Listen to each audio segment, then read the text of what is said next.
Timing ಮಿಸ್ತಿದ್ದೇನೋ K R Rahul ಅವ್ರದ್ದು. ಆದ್ರೆ ಬಂತು KL ರಾಹುಲ್ದು ಲೇಟಾಗಿ ಬಂತು, ಗಾಡಿ ಹೋಗಿತ್ತು, ಟಿಕೆಟ್ ಇತ್ತು ಅಂದಂಗೆ ಆಯಿತು.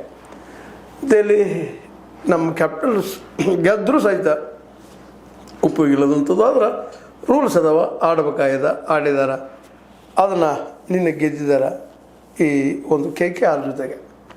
ಕಲ್ಕತ್ತಾ ನೈಟ್ ರೈಡರ್ಸ್ ಅವರು ಕೊನೆಗೆ ಸೋತು ಹೋಗ್ಬಿಟ್ರು.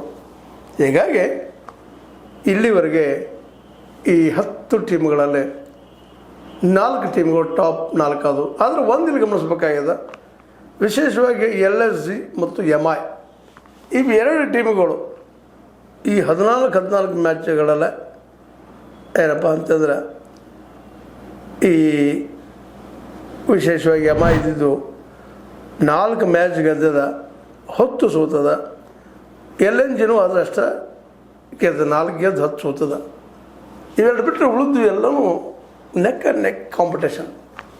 12, 13, 14, 15, 16, 18 ಪಾಯಿಂಟ್ಗಳು, ಅಂಕಗಳು ಒಳ್ಳೆ ಕಾಂಪಿಟೇಷನ್ ಮಾಡಿದರು. ಅದರಲ್ಲೂ PBKS ಪಾಪ ದುರಂತ ಅನ್ನಿಸ್ತದೆ. ನಮ್ಮ ಶ್ರೇಯಸ್ ಅವ್ರದ್ದು ಆಟ ಗೆಲ್ಲೇಬೇಕಾದ ಸಮಯದಲ್ಲೇ ಗೆಲ್ಲಕ್ಕಾಗಲಿಲ್ಲ. ನಿರಂತರ 7 ಗೆದ್ದರು, ನಿರಂತರ 6 ಸೋತರು. ಈ ನಿರಂತರದ ಗೆಲ್ಲುವ ಸೋಲದಲ್ಲೇ ಸಮಾನತೆ ತೊಗೊಂಬಂದು ಇವತ್ತು ಹೊರಗೆ ಹೋಗ್ಬಿಟ್ರು. ಟಾಪ್ 4 ಬರುತ್ತದೆ ಅಂತ ಎಲ್ಲರೂ ಕಾನ್ಫಿಡೆನ್ಸ್ ಇಟ್ಟರು. ಅದ್ರ ಮೇಲೆ ಎಲ್ಲರೂ ಈ ಜ್ಯೂಸ್ ಆಡುವಂಥ ಜನ ಗೊತ್ತದಲ್ಲ, ಬೆಟ್ಟಿಂಗ್ ಜನ, ಅವ್ರ ಮೇಲೆ ದುಡ್ಡು ಹಾಕಿದ್ರು. ಮನೆಗೆ ಅವ್ರು ದುಡ್ಡು ಕಳ್ಕೊಂಡು ಕಾಣ್ತದ.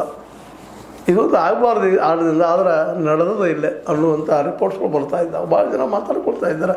ಅದು ದೊಡ್ಡ ಒಂದು ವಿಶಾಲವನ್ನಾಗಿ ಬಿದ್ದುಬಿಟ್ಟಿದ್ದಾರೆ. ಅದನ್ನು ಕೋಟಿಯಲ್ಲಿ ಗಳಿಸುವಂಥ ಜನರು ಉಳ್ಕೊಂಡಿದ್ದಾರೆ.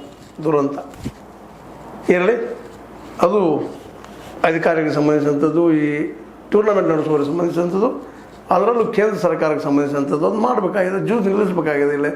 ಯಾಕಂದರೆ ಅನೇಕ ಯುವಕರು ತಮ್ಮ ದುಡ್ಡನ್ನು ಕಳ್ಕೊಳ್ಳೋದನ್ನು ನಾವು ನೋಡ್ತಾ ಇದ್ದೀವಿ, ಕೇಳ್ತಾ ಇದ್ದೀವಿ. ಒಂದು ರೀತಿ ನೋವಿನ ಕಥೆಗಳನ್ನೆಲ್ಲವೂ ಅದು ನಡೆಯುವಂಥದ್ದು, ಮುಂದೆ ನಡೀತದೆ ಅನ್ನೋದು 2 ಮಾತಿಲ್ಲ.